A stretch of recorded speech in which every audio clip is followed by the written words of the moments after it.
What if Iron Man created the Separatist Droid army? Let's explore the depths of this scenario in the video.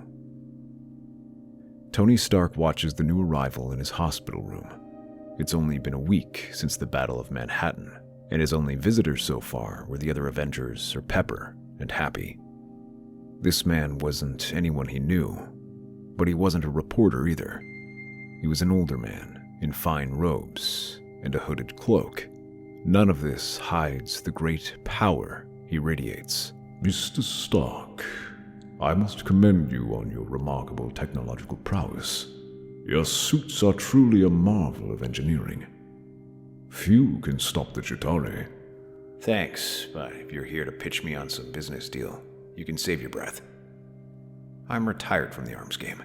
Ah, yes. Former arms dealer turned humanitarian. A noble path. But surely you must see the potential for your creations to serve a greater cause if they were mass-produced. The last time someone mass-produced my tech, it ended up in the wrong hands, and a lot of people got hurt. That was without your supervision.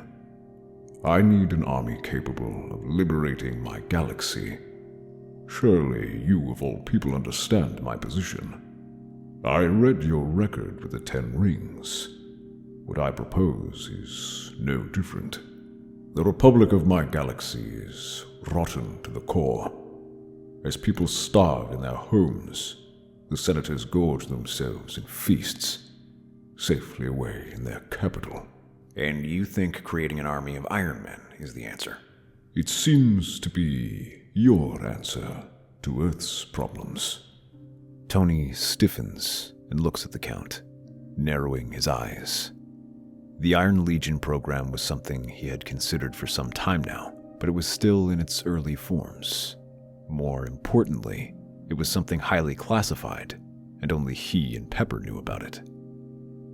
Dooku sees his confusion and chuckles. I have my sources, but I offer you the opportunity to make this project a reality and to keep it under your control.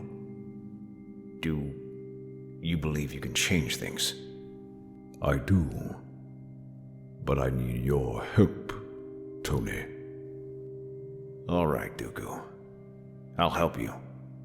But we're doing this my way. No shortcuts, no compromises. Agreed. Welcome to the CIS, Mr. Stark. Dooku departs without another word, allowing Tony to recover.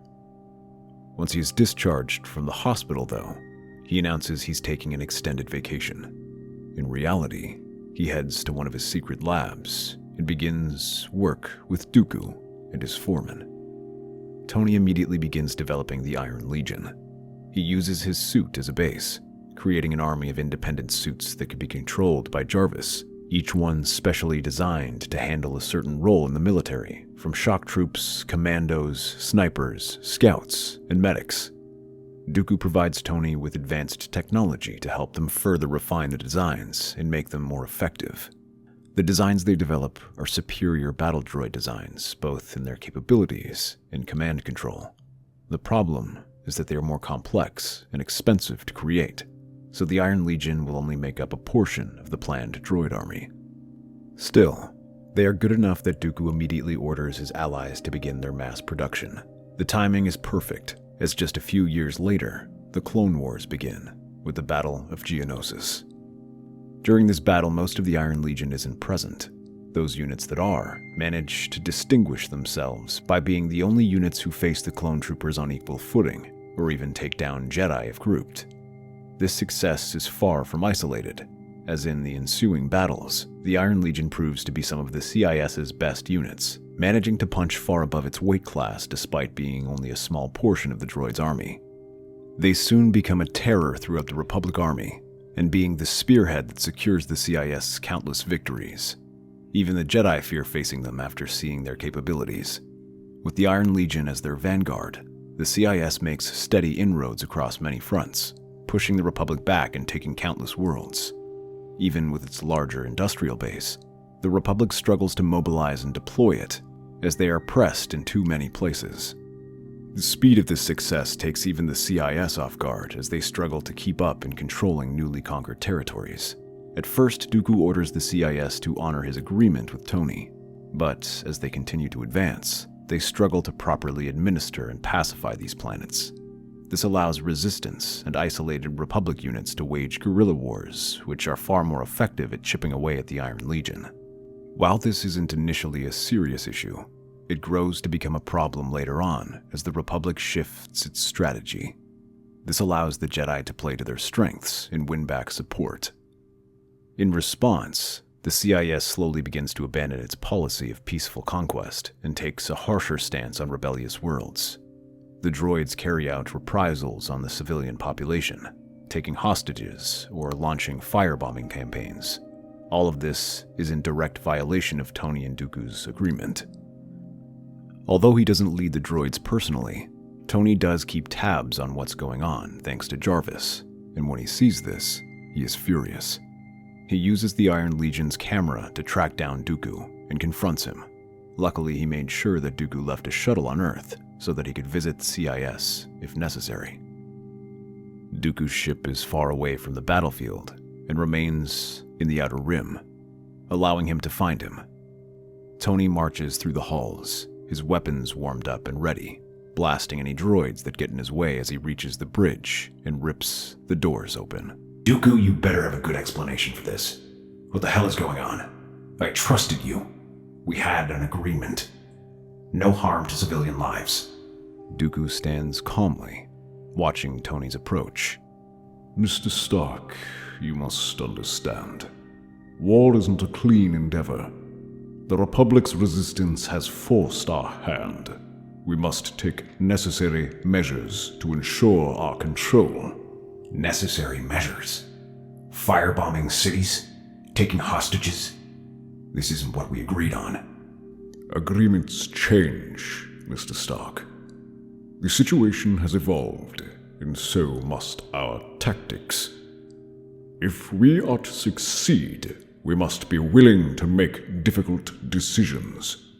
No. This ends now. Either you stop this madness, or I will. I had hoped it would not come to this. You leave me no choice. Dooku ignites his lightsaber, and Tony's suit hums to life as his repulsors power up. They clash, Tony's repulsors firing and Dooku's lightsaber deflecting the blasts before shoving Tony back with the Force. Iron Man skids back but doesn't buckle over, forcing Dooku to get close and slash at him with his lightsaber. He dodges the swipe and raises his hand to defend against the backswing. Unfortunately, his lightsaber cuts through Tony's armor and leaves a burn on his arm. Surely you do not think I gave you access to all my technology. You underestimate me, Stark. This is not your world. Here, the rules are different. Dooku swings again, but Tony leaps back and fires a barrage of missiles. Dooku deflects them effortlessly, using the Force to send the missiles careening into the walls, sending the entire bridge erupting in flames. The Iron Man suit isn't affected by any of this, and marches through the fire. Dooku unleashes a burst of lightning at him, sending Iron Man to his knees. Power enhanced by 300%. Well, would you look at that? Tony switches to his unibeam, firing a concentrated energy blast at Dooku. The Count's eyes widen as he deflects the attack. His lightsaber sends the beam reflecting in all directions, searing deep cuts into the ship. Dooku raises his hand, absorbing the energy with the Force and redirecting it back at Tony, sending him flying across the room. Then it grows too powerful and sends Dooku tumbling down the lower steps of the bridge. Tony begins to advance on him again, but the Count picks up a chunk of rubble and hurls it at him. Tony stumbles back and allows Dooku to call for help. He continues to fling rubble at him, but this barely slows Tony, who grabs him by the collar and lifts him. Before Iron Man can do anything else, the doors open and a squad of battle droids in Iron Legion suits advance inside with their weapons trained on him. Iron Man looks at them and smirks beneath his helmet. Jarvis, initiate stain protocol. Copy that, sir. Suddenly the Iron Legion suit turns on their battle droids and opens fire.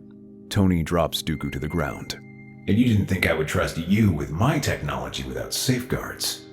Now, let's talk about these changes you made to our agreement. I just turned every Iron Legion suit in your ship against you. If I expand that signal, I wonder how many I can turn then. When Iron Man leaves, the CIS is forced to change tactics again. They abandon the reprisals and return to the tactics of peaceful assimilation. While this does reduce civilian casualties, it also slows down the Separatist momentum and prevents them from taking full advantage of the Iron Legion, which allows the Republic to slowly mobilize its force for a counterattack. Dooku is furious, not just at these reversals, but also for being outsmarted by Tony Stark, and begins plotting against him. He realizes he cannot challenge Tony openly, both because of Iron Man's abilities and the leverage he has over him with the droid army. If he is to get rid of him, Dooku needs to find a suitable replacement. He deploys Ventress to Earth to try and search for weaknesses they can use against him. Instead of serving on the front lines, Tony remains with the Avengers and helps them deal with the threats on Earth. He arrives just in time as a series of terrorist attacks rock the planet, caused by a man called the Mandarin. While the government scrambles to find the Mandarin, Ventress manages to track him down to a secure research facility and slips inside. She makes her way through the corridors, dodging guards, until she finds the laboratory and Aldrich Killian. With a smile, Ventress steps out. Impressive work, Mr. Killian. Who are you? How did you get in here? I have my ways. The question is, are you willing to listen to what I have to offer? Kill her! His extremist guards rush at her, one glowing bright red as he throws a punch. In response, Ventress does a backflip and kicks the second one as he runs at her. She lands with cat-like grace and ignites her lightsabers.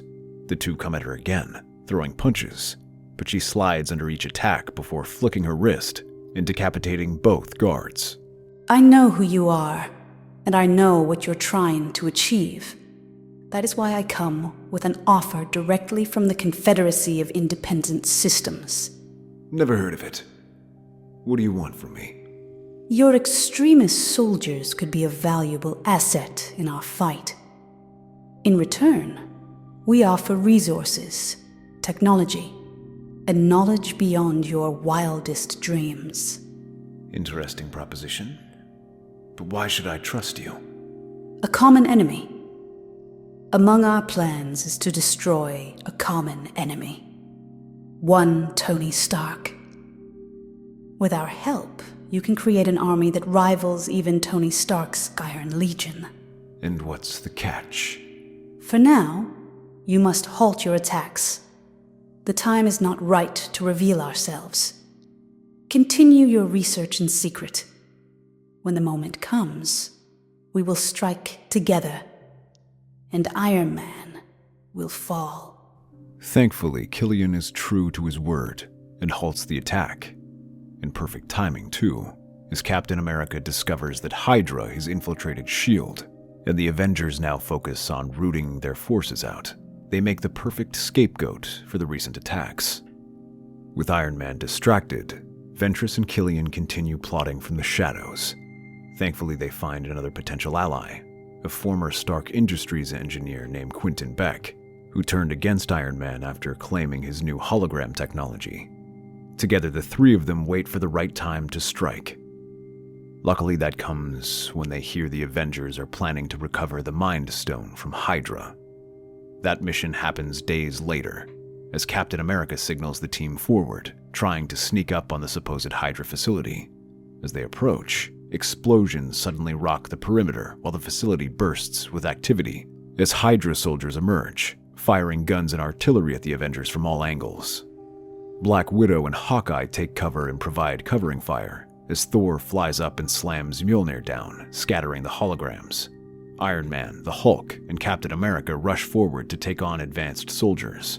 But while they are fighting, Iron Man senses something is off about the soldiers, noticing how strange their movements are. He has Jarvis scan the soldiers. They appear to be holograms, sir. It's a trap. They're trying to distract us. We need to get inside the facility. Captain America raises his shield and signals them forward. Hawkeye and Black Widow form up behind him, using his shield for cover, while the Hulk and Thor rush forward, ramming their shoulders against the gate of the Hydra base. At first, it seems like they've escaped the trap, but suddenly the whole facility shifts again, going from a high-tech building to a run-down ruin filled with extremist soldiers. Jarvis, are these holograms? Before the AI can give a report, one extremist soldier rushes up and punches Tony across the face, sending him stumbling around. Nope, that felt real. As the Avengers engage the augmented soldiers, Ventress is a few miles away and moving through the real Hydra facility, sneaking through the security system until she reaches the containment facility with the Mind Stone. As she reaches out for it, she feels visions of her childhood play out, seeing her being taken away from the Night Sisters, and then watching her master die. Ventress slams her head against Scarlet Witch's face and draws her lightsabers. You must do better than that to fool a dark acolyte. Scarlet Witch's only response is a smile as Ventress stumbles back from a series of blurs. Quicksilver emerges, standing protectively beside his sister. What about that? He zips off again, but this time Ventress is ready. She reaches Scarlet Witch and holds her lightsaber across her throat. I am not your enemy. I am here for the Mind Stone. You're free to come with me, though. And why should we trust you? Because you don't have much choice. The Avengers are distracted, but it will not take them long to realize my deception and come here. There won't be much left of your allies when they are through, but you don't need to die with them. And what's in it for us? A chance to destroy the Avengers. I came here to stop them from obtaining the Mind Stone. You've seen what Tony Stark and his Avengers do. They claim to protect, but they only serve their interests. You promised us power and freedom. But how do we know you won't betray us? Trust is earned, not given. I don't expect you to trust me because I have all the cards. All you must know is I don't have any love for this Shiro. Very well. By the time the Avengers arrive at the real Hydra base, Ventress and the others are long gone, including Mysterio and Killian. Tony manages to catch a glimpse of their ship leaving and immediately knows what's happened. Meanwhile, with the Mind Stone and these new allies, Dooku tasks them with creating a new leader for his Iron Legion. Taking the plans he stole from Iron Man, Beck shows them the original Ultron idea, and they begin researching how to create it. They manage to create an AI capable of leading the Iron Legion, and call it Ultron. Dooku tasks this new droid to act as his new general, and orders him to renew the Iron Legion's offensive, regardless of the consequences.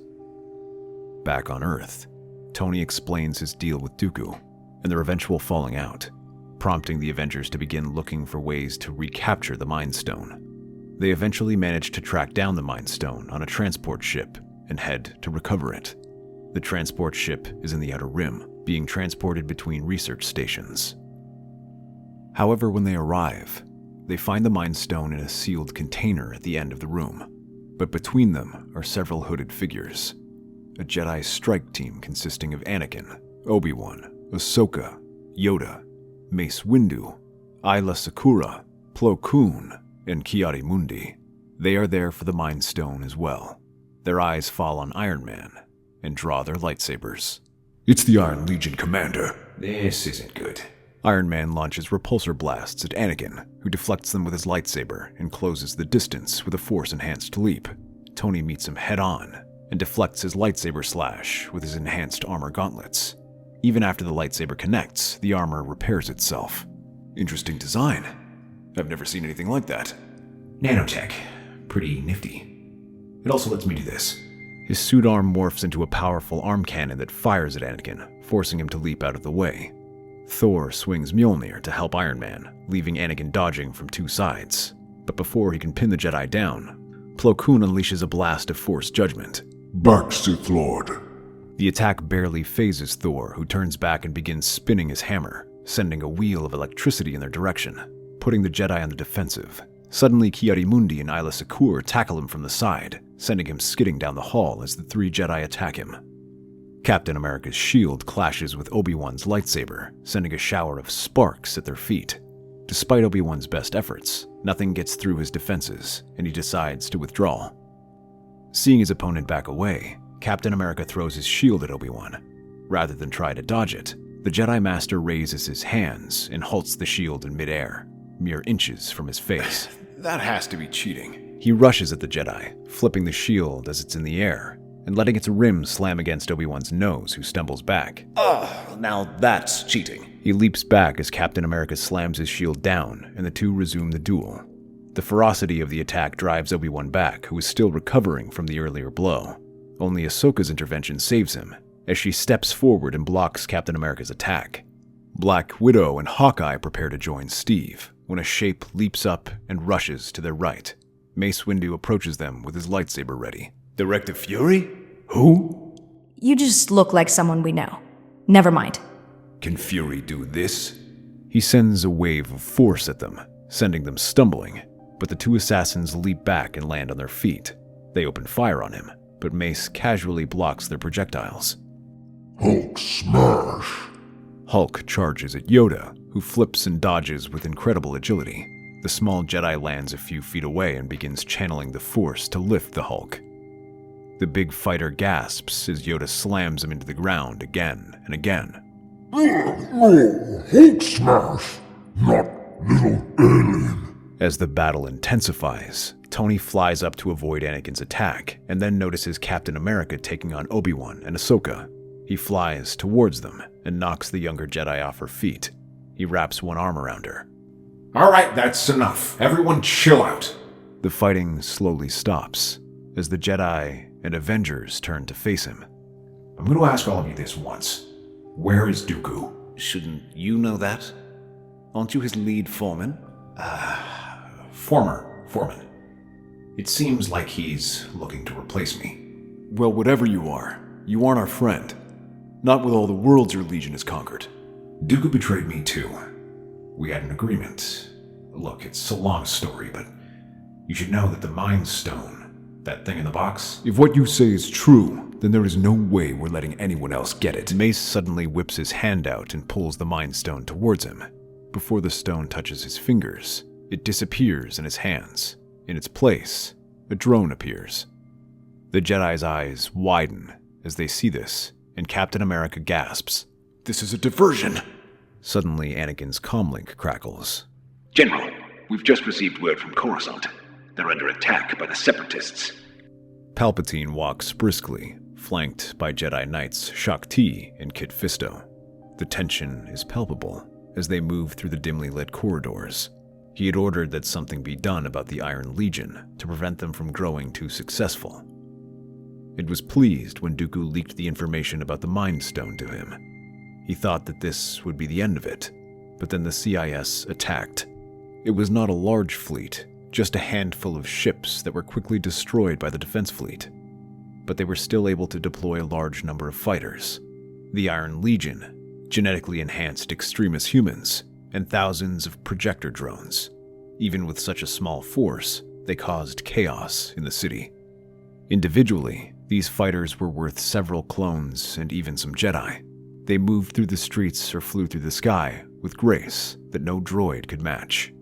Meanwhile, the drones only added to the confusion by projecting images showing fake battles and harassing Republic forces. With this uncertainty, the Jedi decided to keep the Chancellor safe away in a special bunker. Suddenly, the lights flicker and go out. The hallway plunges into darkness. Stay close, Chancellor. Out of the shadows, Ventress emerges, her twin lightsabers casting an eerie glow. Going somewhere, Chancellor?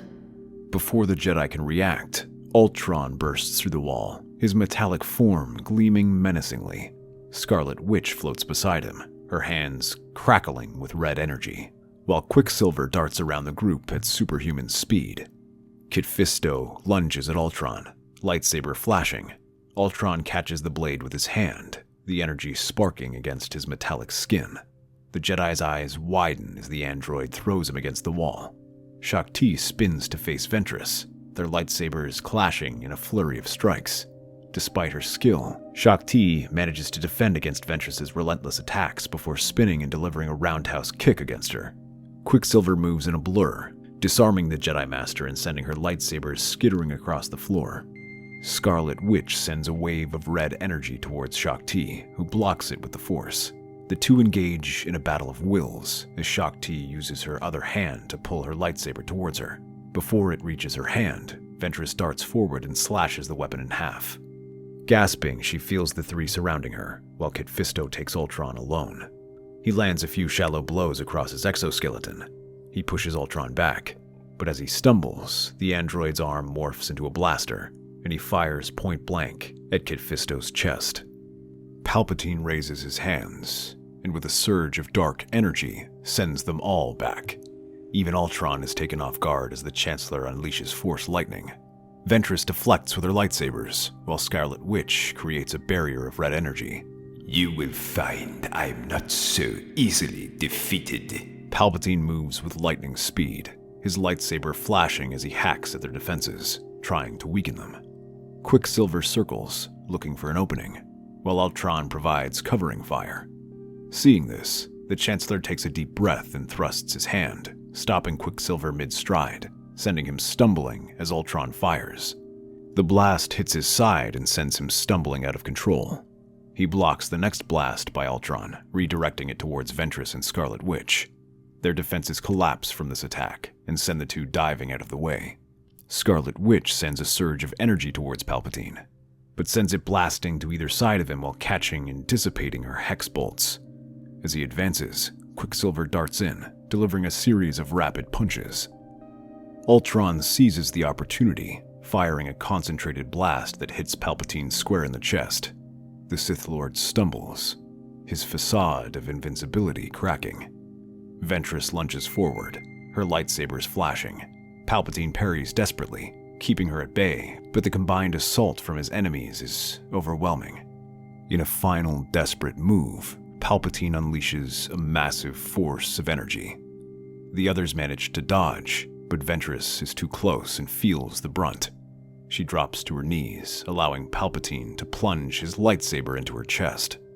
As the blast dissipates, Ultron marches through the smoke and blasts Palpatine, who falls to the ground, his eyes wide with shock and rage. The android's arm morphs into a blade, which he plunges into the Chancellor's chest.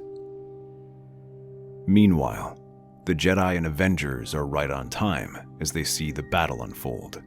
The Coruscant defenders are desperately trying to keep the assault force back and are in desperate need of reinforcements. Anakin has already boarded his starfighter to try and relieve the pressure on the defenses. Listen up. Ultron is the key to this offensive. Without him, I can take control of the Iron Legion and turn them against the rest of the CIS. Suddenly, a violent jolt rocks the ship. Alarms blare, indicating structural integrity failure. We've got company. Thor, Ahsoka, Mace, with me. They rush to a hatch and open it, revealing Aldrich Killian ripping apart chunks of the ship with his extremis-enhanced strength, while Mysterio directs his drones to attack.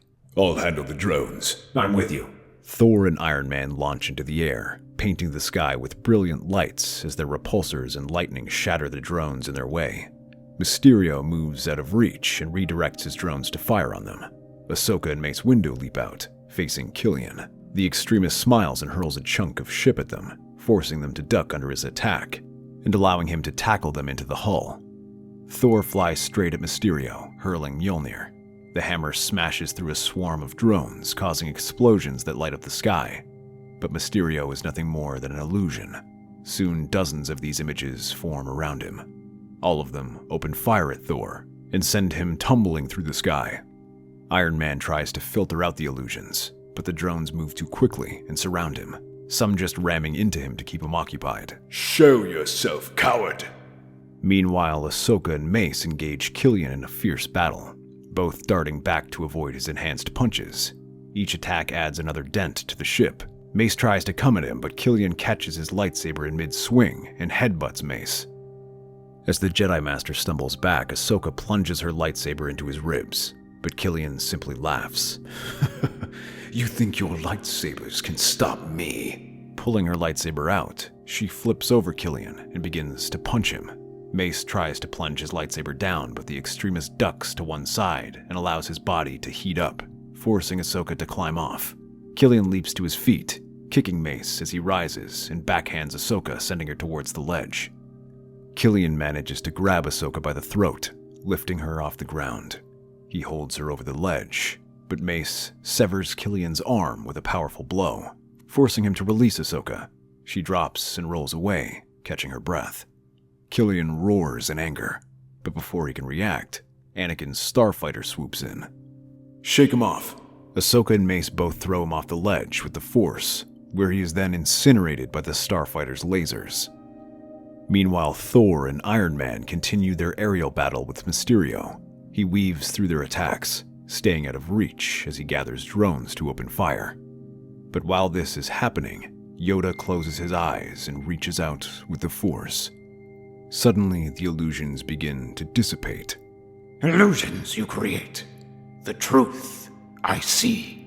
With a powerful Force wave, Yoda dispels Mysterio's illusions, revealing the real Mysterio. No! Thor throws Mjolnir, hitting Mysterio square in the chest and sending his lifeless body tumbling to the city below. The Senate building is filled with chaos as the Jedi and Avengers storm in to confront their enemies. The CIS leader meets them on the landing pad with weapons ready. Despite that, Ultron remains standing and counters with a barrage of lasers, forcing Iron Man to dive and evade. Scarlet Witch unleashes powerful hex bolts, sending destructive waves towards Aayla Secura. Plo Koon gives them some relief as he fires Force Judgment and forces Scarlet Witch to divide their attention. The three rush at her, trying to overwhelm her, but the witch takes a deep breath and unleashes a pulse of magic that throws them back. Aayla manages to stay on her feet and throws her lightsaber at her. Scarlet Witch's eyes widen, but a blur rushes in front of her, and Quicksilver catches the weapon. Scarlet Witch responds by sending a piece of wall flying at Aayla, who can barely react before she's buried under the rubble. Ki-Adi-Mundi screams as he rushes at her, blocking Scarlet Witch's hex attacks while Plo Koon flanks her. Mace Windu and Anakin clash with Dooku. The two surround the Count and probe his defenses, searching for a weak spot. But despite his age, Dooku's technique remains flawless, and he blocks their attacks, no matter what angle they come. Dooku parries their strikes, countering with swift, precise attacks. He slowly goes on the offensive, attacking Anakin, who he drives back. But then Captain America's shield comes up between them, and he forces Dooku back. Black Widow is beside him, slashing with her batons. One manages to land a glancing blow and causes his arm to throb. Before Dooku can fully recover, Captain America shoves him back with his shield. Quicksilver remains nearly invisible, zipping from fight to fight, throwing quick punches that knock Hawkeye and Ahsoka off balance. Despite their attempts to pin him down, neither can land a successful blow. Iron Man hovers in the air, trying to zero in on him, but Quicksilver rushes to his sister's side, grabs Plo Koon by the collar, and throws him at Iron Man, sending both tumbling aside. This leaves only Ki-Adi-Mundi facing the Scarlet Witch. Scarlet Witch manages to form a pair of crimson blades and thrusts them at him, but she can't get past the Jedi Master's defenses. Ki-Adi-Mundi even manages to sweep Scarlet Witch off her feet and send her sprawling, but Quicksilver zips between them and deactivates his lightsaber. Before the Jedi Master can react, Scarlet Witch drives her dagger into his abdomen. Taking his sister by the hand, Quicksilver carries her across the battlefield, using her powers to toy with their opponents' minds.